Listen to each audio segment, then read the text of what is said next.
Je vote pour la science avec Pascal Lapointe et Isabelle Burgon.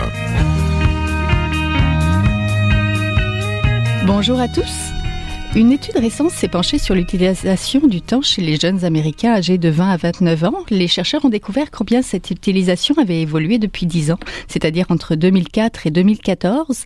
Plus de temps passé en ligne, ça c'est pas une grande surprise, mais moins de télévision et de cinéma, moins de voyages, moins de magasinage, mais une hausse de temps consacré à dormir. De tous les âges de la vie, la tranche de la vingtaine est le groupe le plus adaptable, car les jeunes voient gérer leur temps, les plus jeunes par leurs parents, les plus vieux sont à leur tour des parents. Les 10 000 jeunes Américains interrogés ont aussi confié passer un peu moins de temps à travailler, moins de temps à manger et moins de temps à prendre soin de leurs proches que ceux qui avaient le même âge au début de la décennie. Un œil sur cette étude nous a amené à nous questionner à l'émission. Et les Québécois ressemblent-ils aux Américains? On lit souvent que nous travaillons plus qu'avant, que les parents passent plus de temps avec leurs rejetons, mais que nous passons un peu moins de temps à table. Est-ce que tout cela est vrai? Et aussi, quel est l'impact de l'Internet, des nouvelles technologies sur nos vies? Et la fameuse civilisation du loisir sera-t-elle pour 2016? Ou le mythe est-il destiné à ne jamais voir le jour? Pour y répondre, nous avons fait appel à un expert québécois de ces questions. En studio aujourd'hui, nous accueillons le professeur Gilles Pronovo du département des études en loisirs, culture et tourisme de l'Université du Québec à Trois-Rivières. Bonjour. Bonjour. Si je vous ai invité, c'est que vous avez écrit un ouvrage qui s'intitule « Que faisons-nous de notre temps? 24 heures dans la vie des Québécois » aux presses de l'Université du Québec. Alors d'abord, pour commencer, d'où vous est venue l'idée d'écrire ce livre? Eh bien, cet ouvrage est un peu la synthèse de mes travaux que je mène depuis très longtemps sur cette question-là. Étant spécialiste de la sociologie du loisir, naturellement, la question du temps libre, comme on dit, se posait. Alors, au fil de ma carrière, j'ai utilisé abondamment des grandes enquêtes dites d'emploi du temps à plusieurs reprises et j'ai senti le besoin d'en faire la synthèse. J'avais la chance d'avoir à ma disposition des données américaines et françaises que j'ai pu utiliser pour des comparaisons un petit peu plus frustes, mais qui sont potables, disons. La méthodologie, c'est on recompose les 24 heures d'une journée avec une méthode qu'on pourrait appeler le carnet d'emploi du temps. Alors, par exemple, on fait un sondage, puis on commence à partir de la première heure éveillée. Qu'est-ce que vous avez fait? Et ensuite, on prend des grands groupes d'activités. J'ai fait ma toilette, je fais un repas, je suis parti au travail, je suis resté au travail et tout.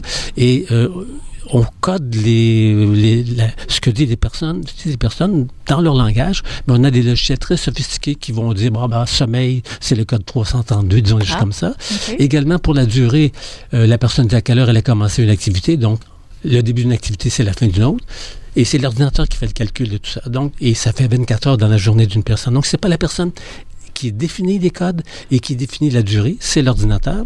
Et je termine par cette précision, c'est quand même des échantillons très importants. Hein. On parle de 15 000 répondants. Donc, rentrons dans le sujet. Je parlais en introduction de l'émission des jeunes Américains, des 20-29 ans. Est-ce que la jeunesse québécoise présente des similarités avec eux? Moins de sorties, moins de travail, plus de sommeil? Parlons des jeunes d'abord pour commencer. Oui. Pour le sommeil, je ne saurais dire, vous me posez une question un peu pointue. Naturellement, les jeunes dorment peut-être davantage un peu que les gens d'âge moyen, mais je ne saurais dire. Mais pour ce qui est du reste, ça m'étonnerait beaucoup qu'il y ait des différences très, très importantes entre les jeunes Québécois et les jeunes Américains, parce que même au plan des grandes tendances dans l'emploi du temps, nous sommes d'abord des Nord-Américains très nettement.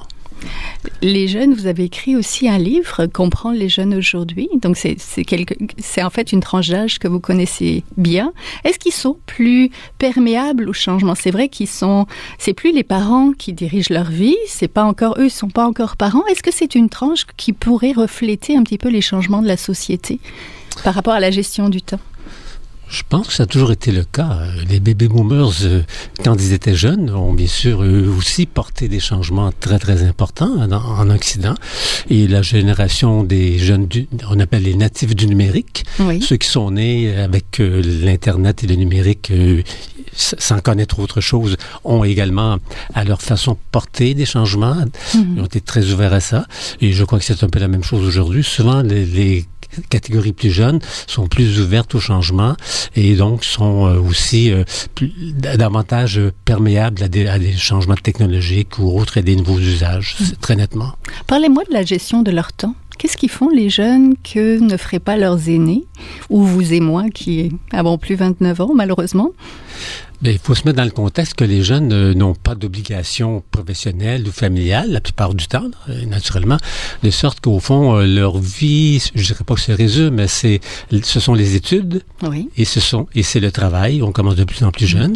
Et au plan des tendances, sur une vingtaine d'années, maintenant, les jeunes consacrent environ 11 heures de moins par semaine aux études. Ah, d'accord. Qu'ils ont déplacé vers le temps de travail. Mais si on additionne leur temps d'études et leur temps de travail, c'est à peu près la même semaine de travail que la population sur le marché du travail. Oh, ça veut dire que c'est beaucoup. Ils sont très occupés comme les actifs. Est-ce qu'ils ont beaucoup de temps de loisirs? Oui, effectivement, c'est la différence. C'est comme ils n'ont pas d'obligation familiale et tout, le reste de leur temps libre n'est pas consacré à faire la popote, à faire la vaisselle, à s'occuper des enfants, à faire les courses. Donc, bien sûr, il y a deux catégories de population qui jouissent le plus de temps de loisirs. Ce sont les jeunes étudiants et les personnes âgées à la retraite, disons au moins en bonne santé. Est-ce qu'ils sont consommateurs de culture, nos jeunes Québécois? C'est une question un petit peu difficile. Ça dépend surtout de ce qu'on entend par culture, naturellement. C'est clair que la tendance de fond, c'est plutôt d'avoir une sorte de consommation culturelle par médias interposés. Par l'Internet et tout. On consomme de la musique par Internet. On regarde des films, soit en différé. On regarde des spectacles. On s'informe, etc. Donc, il y a une consommation culturelle par médias interposés qui est assez importante, mais qui est très difficile à mesurer. Et au total, d'autres enquêtes sur les pratiques culturelles indiquent que souvent, ceux qui vont dans les musées, ceux qui lisent, sont plus nombreux, ils sont en pourcentage par rapport au groupe d'âge que la population en général. Donc, ils sont quand même culturellement relativement actifs, mais on peut dire qu'il y a quand même une chute du temps culturel moyen qu'on observe, notamment le temps de lecture, le temps des sorties, qui est déplacé vers de la sociabilité via les réseaux sociaux et parfois la recherche d'informations, la consommation via les médias. Oui, parce que la gestion du temps, ça dépend des tranches de la vie. Quand on prend un petit peu de recul, quand on regarde les Québécois, peut-être les plus âgés que cette tranche-là des jeunes, qu'est-ce que les Québécois, comment ils gèrent leur temps? Qu'est-ce qu'ils font exactement? D'abord, je pense qu'il y a le travail. On pense au temps, on pense aussi à un temps segmenté, là, donc 8 heures pour dormir, 8 heures pour travailler, 8 heures de manger, les loisirs. Si on augmente un segment, je suppose aussi qu'on diminue le reste. Donc... Voilà. Écoutez, une des grandes tendances qu'on observe au Québec, c'est l'accroissement du temps de travail parmi la population active. Là. J'ai pris les 18-64 ans pour éviter des effets là, de dispersion par rapport aux caractères plus jeunes plus vieilles. Et donc, environ, depuis le début du 20e siècle, on travaille environ 4 heures de plus par semaine. Et on a même accru un petit peu le temps de déplacement. De sorte que si on calcule le temps de travail humain, c'est autour de 38-39 heures en moyenne. Bien sûr, il y a des écarts pour la population active sur le marché du travail. Et si on ajoute les déplacements et d'autres petites activités, on atteint les 45 heures par semaine. Parce que quand vous êtes en déplacement, votre temps de travail structure votre temps. Et donc, ça, c'est une grande tendance de fond. Et avec la conséquence que 4 heures de plus de travail, c'est 4 heures de moins ailleurs. Oui. Où est-ce qu'on coupe? On coupe essentiellement dans notre temps de loisir. C'est pour les sorties, la lecture et tout. Pas pour la télé, qui est repartie à la hausse.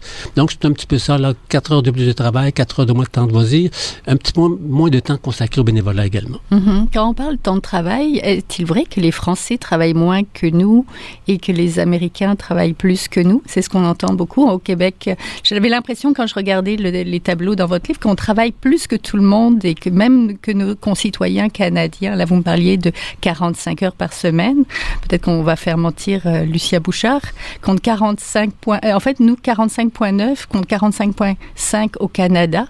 40 en France et 40 aux États-Unis. J'ai l'impression que les Québécois sont champions du travail, justement. Pour l'instant, c'est évident. Cependant, il y a 5 ans, c'était les Canadiens anglophones qui étaient les champions. Ils sont allés jusqu'à 46 heures entre les temps de travail-déplacement. Là, c'est un petit peu réparti à la baisse jusqu'à ce que ça se stabilise. Mais effectivement, pour toutes sortes de raisons sur lesquelles on pourrait revenir, présentement, les Québécois sont parmi les Occidentaux qui travaillent le plus. Pour les Français, ça s'explique un peu parce qu'ils ont des législations 16-35 heures, ils ont des vacances très fortement institutionnalisées. Et pour les Américains, ce qu'on observe, c'est que la semaine de travail est très stable depuis une dizaine d'années, autour de 38-39 heures, plus le temps de déplacement, etc., qui est un petit peu moins important. Donc, ça a moins bougé au plan américain. De sorte que, compte tenu du fait que les Québécois, sur une dizaine d'années, ont accru leur temps de travail, ils ont dépassé la moyenne. Et là, on pourrait s'interroger naturellement si la tendance se maintient ou pas, mais ça, c'est une autre question. En fait, c'est ça, c'est que les Américains, donc, travaillent moins que nous, si je vous entends bien. Puis depuis 5 ans, on a dépassé nos concitoyens canadiens.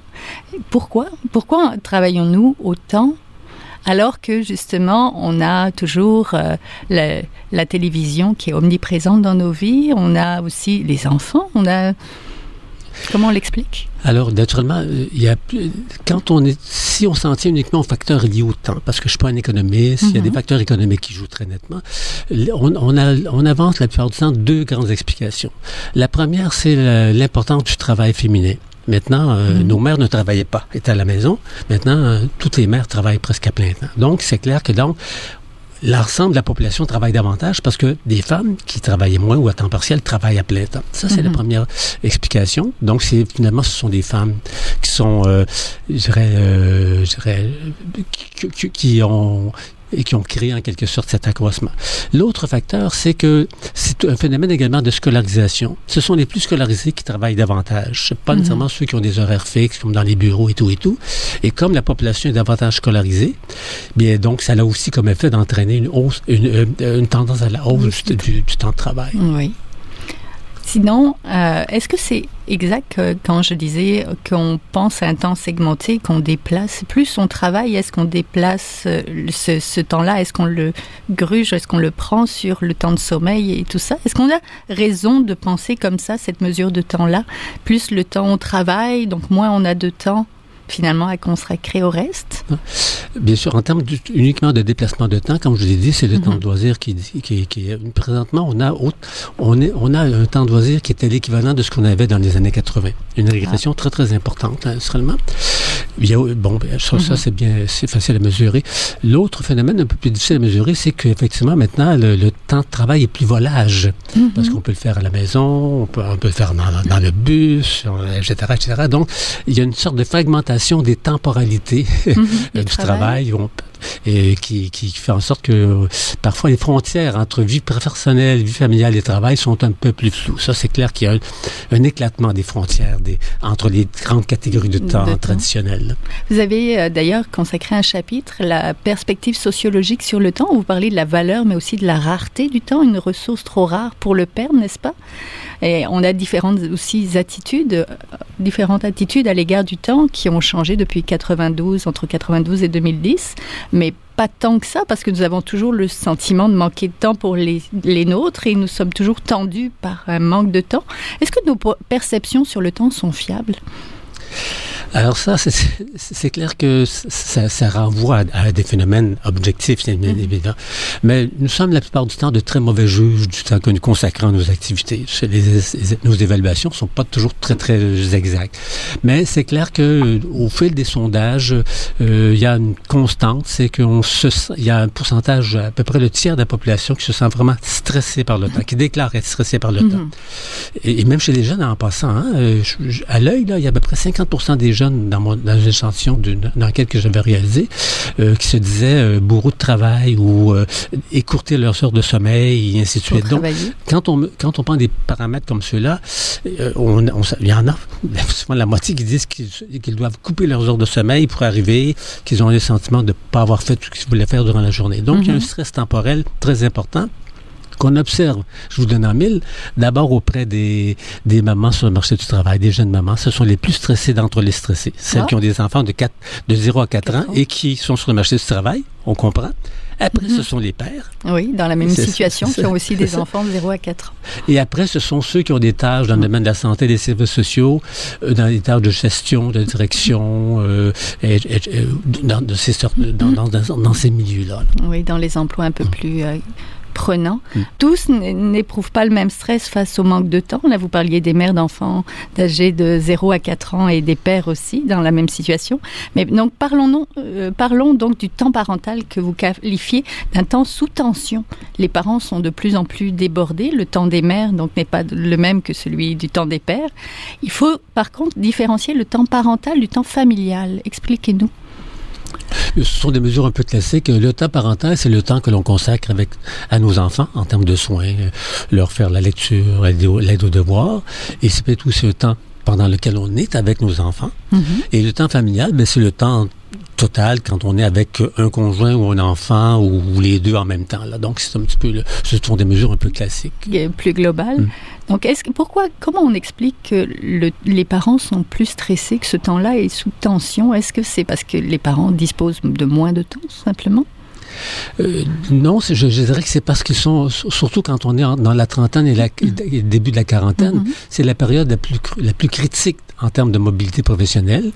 C'est la période où on travaille davantage, parce qu'après, là, à 60 ans, souvent les moyennes sont plus basses.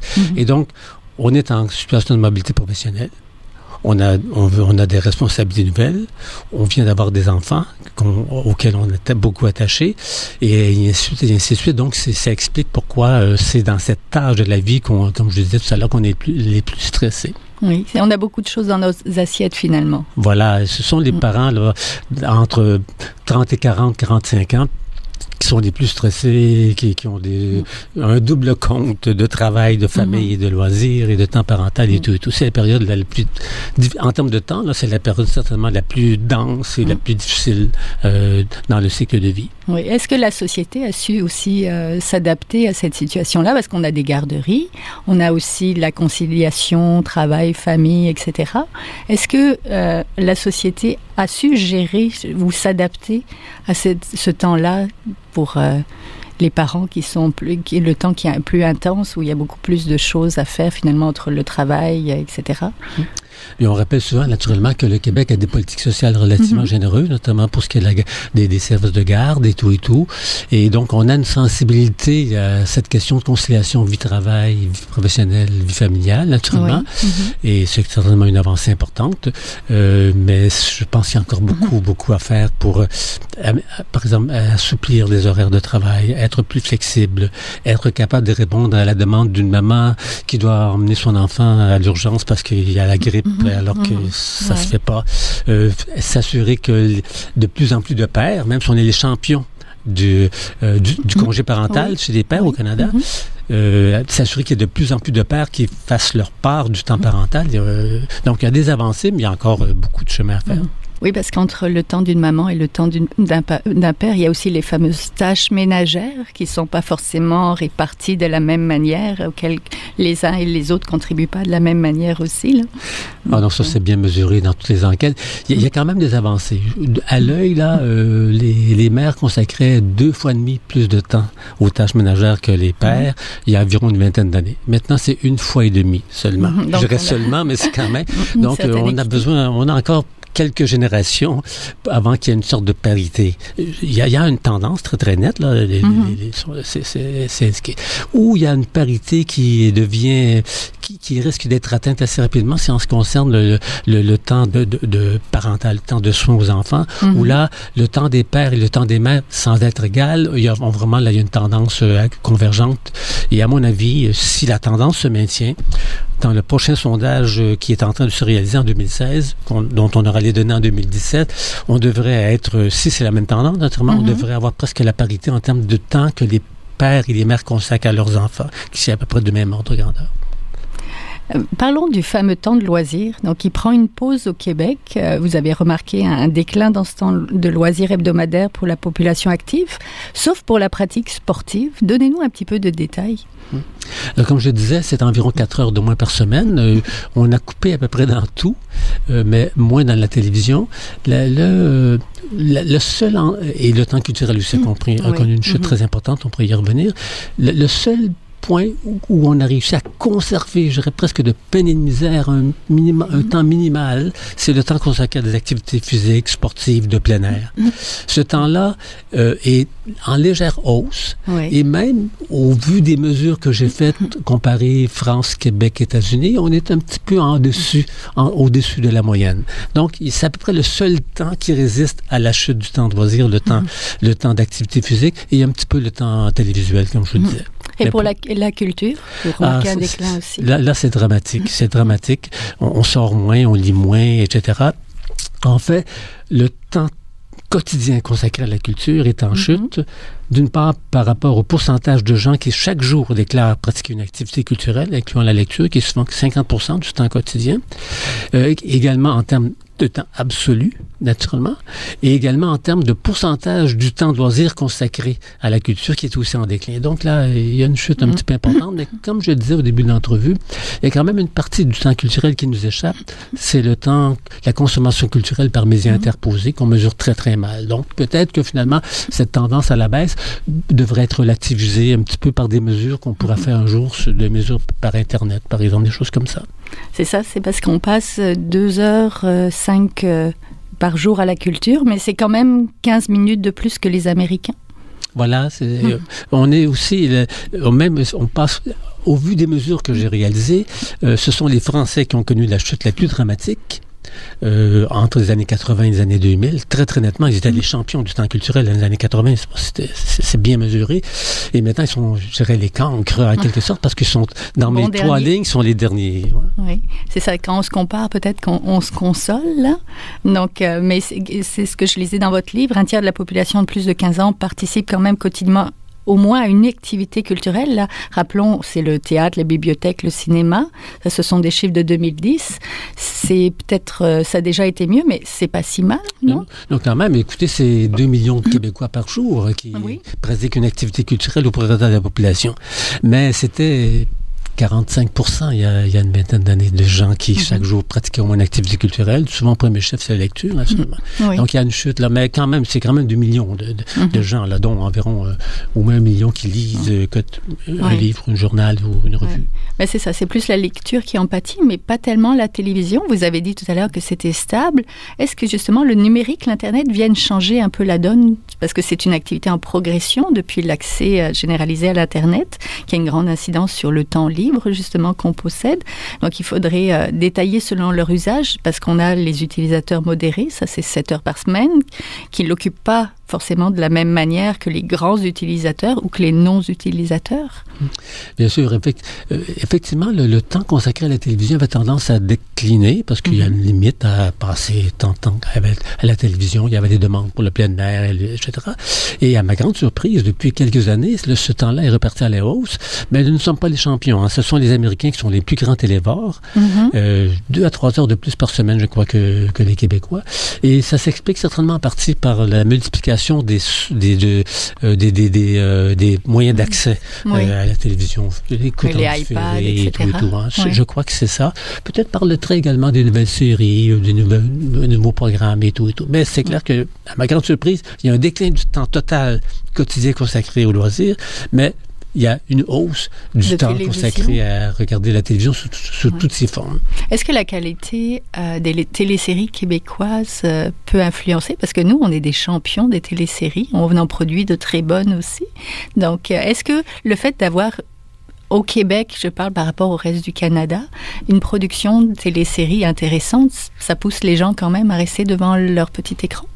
Ça peut jouer certainement, mais on est quand même aussi des grands consommateurs maintenant de séries américaines, via les réseaux Netflix et compagnie, et les jeunes sont moins portés vers la télévision, comme vous disiez en introduction. Ça peut jouer certainement en partie, là. Mais je crois que le facteur le plus important, c'est que l'accessibilité par des médias de plus en plus diversifiés. Il y a plus de temporalité. On peut écouter nos programmes quand on veut, on les enregistre, on les écoute où on veut, quand on veut, etc.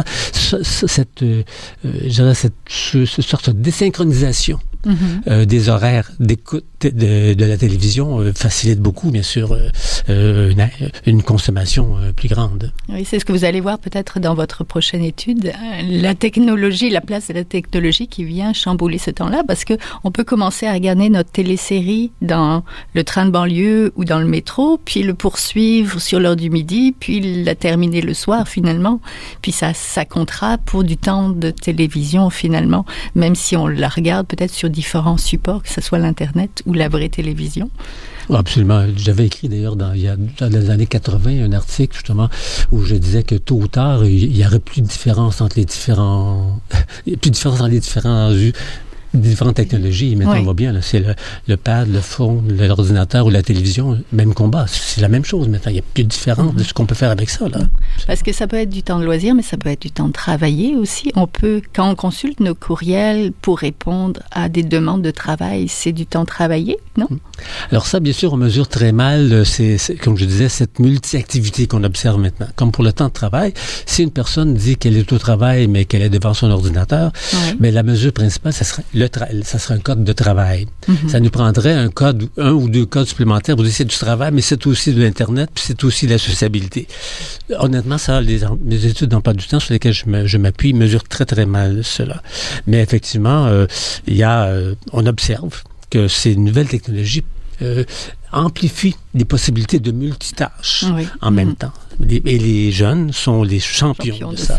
On étudie, on fait ses travaux scolaires en écoutant des films ou en écoutant la musique. Ça date de 2 générations presque de jeunes. Bon, et ainsi de suite, là. Pour conclure, que faisons-nous vraiment de notre temps? La flèche du temps, donc, de travail augmente, celle des loisirs diminue. Est-ce que le sommeil serait le grand perdant ou est-ce qu'on dort toujours autant? Quand on veut vraiment regarder ces flèches de temps pour avoir un portrait synthétique. Mais au vu des données, le sommeil est relativement stable. C'est pas la variable qui bouge le plus. On dort moins que les Français. Les Français dorment environ 1 heure de plus que nous. Pour toutes sortes de raisons. J'ai pas vérifié pour les Américains, mais c'est pas le sommeil qui est la variable la plus fondamentale. Je pense que la variable la plus fondamentale, c'est, je dirais, l'importance que le temps de travail prend dans notre vie quotidienne en termes de temps structurant de nos activités. Je crois que c'est la variable la plus fondamentale. Donc, merci beaucoup. C'est tout le temps qu'on avait donc pour parler du temps. Donc, il fallait quand même que je le fasse. Donc, merci beaucoup. On était en compagnie du professeur Gilles Pronovo du département des études en loisirs, culture et tourisme de l'Université du Québec à Trois-Rivières. Donc, il a écrit un ouvrage « Que faisons-nous de notre temps? 24 heures dans la vie des Québécois auprès de l'Université du Québec ». On mettra le lien sur notre page Internet. Donc, c'est tout pour cette semaine. Merci beaucoup. Au plaisir. C'est tout pour cette semaine. Je vote pour la science. C'est une production de l'agence Science Presse avec Radio VM à la régie Daniel Fortin. Vous pouvez réécouter cette émission et les précédentes sur le site de Radio VM et sur celui de l'agence Science Presse et nous suivre sur Twitter. À la semaine prochaine. Jin Jiahua est un chercheur typique de ceux pour qui les progrès de la bioinformatique ont préséance sur le sens biologique et pour qui la grosse science constitue la seule logique. On y parle de génome, de transcriptome et de spliceosome, de traductome, de protéome et de foldéome, de kinome, de protéasome, mais pas du glaucome de Guillaume, de signalosome vers les lysosomes, et puis phone. Des milliers de candidats qui montent et qui descendent en fonction du stimulus duquel ils dépendent. Pendant que Dr. Roy en ses résultats